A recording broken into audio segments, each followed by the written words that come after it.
ये एक आम शहरी के घर का वाकया है और इसकी पहचान किसी भी मध्यम आय वाले परिवार से की जा सकती है।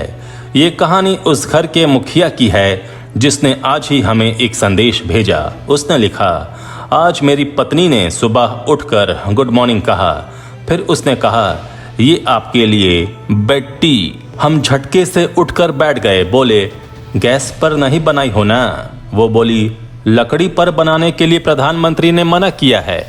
मैंने कहा, आज से गैस का दाम तो 25.5 रुपये बढ़ गया है। तो मैडम ने कहा, दूध का कौन सा घट गया है? मेरी नींद तो फट गई समझो। फिर हम उठकर सब्जी लेने के लिए मार्केट के लिए निकले। ड्राइवर आया और झोला लेकर बोला, चलिए पैदल। हमने पूछा, क्यों? ड्राइवर ने कहा, पेट्रोल 100 रुपये पार होने वाला है और अगर आप गाड़ी से जाएंगे तो मेरी सैलरी नहीं निकल पाएगी, फिर हमको नौकरी से निकाल देंगे आप। जब सब्जी लेने बाजार गए तो बोले, नेनुआ दो, तो लगा सस्ता होगा। सब्जी वाला बोला 60 रुपये किलो। मेरा तो मानो माथा चकरा गया। हम ड्राइवर को बोले, इतनी महंगी सब्जी है, तुम कौन सी सब्जी लेते हो? वो बोला, हम सब्जी कहाँ खाते हैं। तो मैंने सवाल दागा, तो क्या खाते हो? ड्राइवर बोला, माड़ भात। तो हम बोले, अच्छा तभी इतने फिट हो।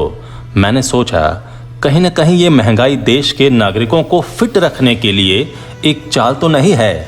चाय मत पियो, पैदल चलो, माड़ भात खाओ, ये सब तो हेल्थ स्कीम है। सरकार बहुत अच्छा काम कर रही है। फिर मेरे घर एक रिश्तेदार आए। वो बोले, ये फास्ट टैग की सुविधा बहुत अच्छी है, टोल पर गाड़ी का जाम नहीं लगता, इससे पेट्रोल डीजल भी बचता है। फिर वो अपना मैसेज देख रहे थे कि टोल पर 45 रुपए की बजाय 60 रुपए अकाउंट से काटे जाने की सूचना मिली। उनको शक हुआ कि कहीं साइबर क्राइम तो नहीं हो गया। बाद में पता चला कि टोल टैक्स बढ़ गया है। तब उन्होंने कहा, what an idea sir ji, FASTag से जितना तेल बचा उतना पैसा सरकार हमसे ले रही है और फिर उसी पैसे से नया टोल बना रही है और फिर हम पैसा भर रहे हैं। क्या बिजनेस आइडिया है। हम उनका मुंह ताक रहे थे। फिर पत्नी उनके लिए चाय बनाकर लाई। हम उसे घूरने लगे, लेकिन हमारे कलेजे को ठंडक तब पड़ी जब वो दूध की चाय नहीं, लेमन टी थी।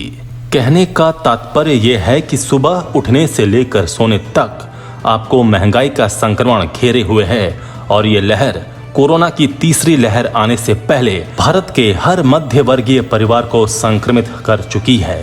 दवा से लेकर बैंडेज, चावल दाल से लेकर नमक, पेट्रोल से लेकर गैस सिलेंडर तक सभी के सभी महंगाई के टाइम को खुराक दे रहे हैं। ये पंक्तियां एक आम भारतीय मध्य वर्ग परिवार के मुखिया की है, जिसे हर पल ये डर लगा रहता है कि जीवन की जद्दोजहद में वो अपने परिवार के भविष्य की चिंता करे या वर्तमान की।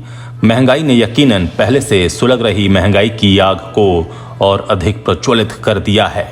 महामारी की तीसरी लहर से अधिक घातक है महंगाई की लहर। अब तो सरकार भी लोगों के घाव पर छिड़क रही नमक। नमस्कार, आजाद सिपाही विशेष में आपका स्वागत है। मैं हूं राकेश सिंह। सरकार की तमाम कोशिशों के बावजूद आम भारतीय की रोजमर्रा की परेशानियां दूर होने के स्थान पर बढ़ती जा रही हैं। केवल पेट्रोल, डीजल और रसोई गैस ही नहीं, सरकार के नियंत्रण की हर चीज की कीमत बिना किसी पूर्व सूचना के बढ़ती जा रही है। चाहे रेल किराया हो या विमान का भाड़ा हो, टोल टैक्स हो या सरकारी अस्पतालों में जांच की दर, हर जगह महंगाई की आग ने तबाही मचा रखी है। प्राइवेट तो छोड़ ही दो। कोरोना की दूसरी लहर के कमजोर पड़ने के बाद लोगों ने थोड़ी राहत की सांस ली है, लेकिन अब उनके सामने सुरसा की तरह मुंह बाए महंगाई खड़ी है, जो हर दिन उन्हें निगलने के लिए तैयार है। हालत ये हो गई है कि आज एक मध्यम आय वाला भारतीय परिवार अपने रोजमर्रा के खर्च का ना तो कोई पूर्वानुमान लगा सकता है और ना ही इस पर नियंत्रण कर सकता है। देश की अर्थव्यवस्था का ये सबसे महत्वपूर्ण पुर्जा यानी मध्य वर्ग उपभोक्ता आज केवल बाजार की महंगाई से परेशान नहीं है, बल्कि सरकारी नियंत्रण में जो चीजें हैं उनकी बढ़ती कीमतों ने उसे बेहाल कर रखा है। पेट्रोल, डीजल और रसोई गैस के दाम पिछले 10 साल में लगभग 2 गुने हो गए हैं। कोरोना काल में तो इनमें आग लगी हुई है।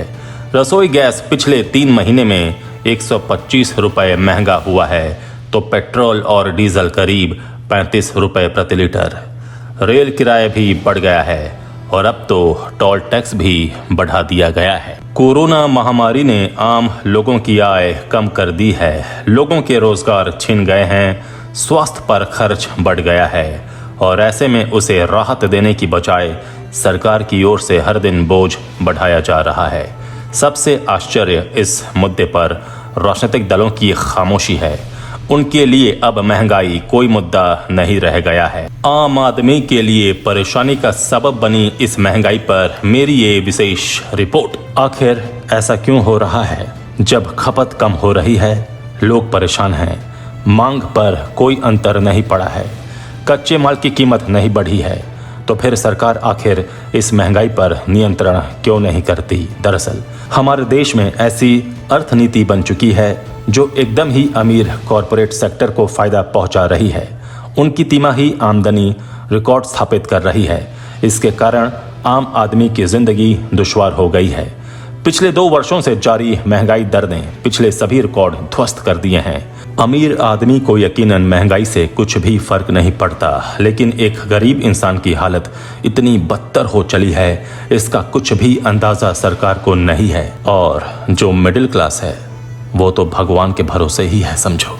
एक जमाना था जब कोलकाता में ट्राम के किराए में 1 पैसे की वृद्धि ने आग लगा दी थी, लेकिन आज ये राजनीतिक दलों के लिए जन मुद्दा नहीं रहा।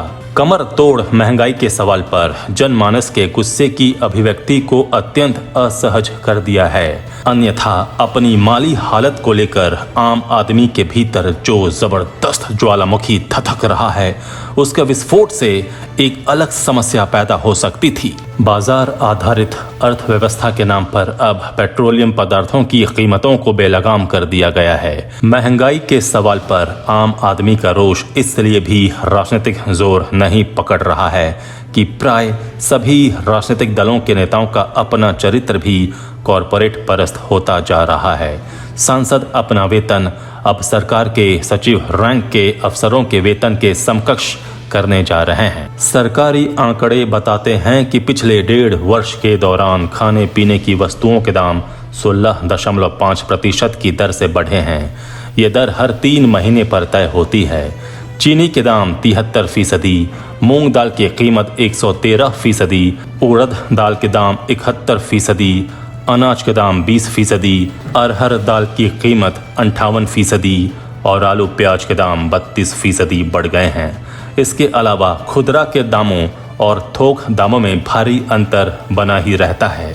सरकारी आंकड़े महज थोक सूचकांक बताते हैं, जबकि आम आदमी तक माल पहुंचने में बहुत से बिचौलियों और दलालों की जेबें गर्म हो चुकी होती हैं। वैसे भी भारत की अर्थव्यवस्था अब सटोरियों और बिचौलियों के हाथों में ही खेल रही है। अपना खून पसीना एक करके उत्पादन करने वाले किसानों की कमर कर्ज से झुक चुकी है। खुदरा बाजार में खाद्य पदार्थों के दाम चाहे कुछ भी क्यों न बढ़ जाए, किसान वर्ग को इसका फायदा कदाचित नहीं पहुंचता। 2 साल से सरकार दावा कर रही है कि मूल्य वृद्धि पर काबू पा लिया जाएगा, लेकिन नतीजा एकदम शून्य रहा। अधिक मांग का दबाव न होने एवं फसलों के भरपूर होने के बावजूद कीमतों की उड़ान क्यों जारी है? इसका जवाब न किसी सरकार के पास है और न किसी राजनीतिक दल के पास।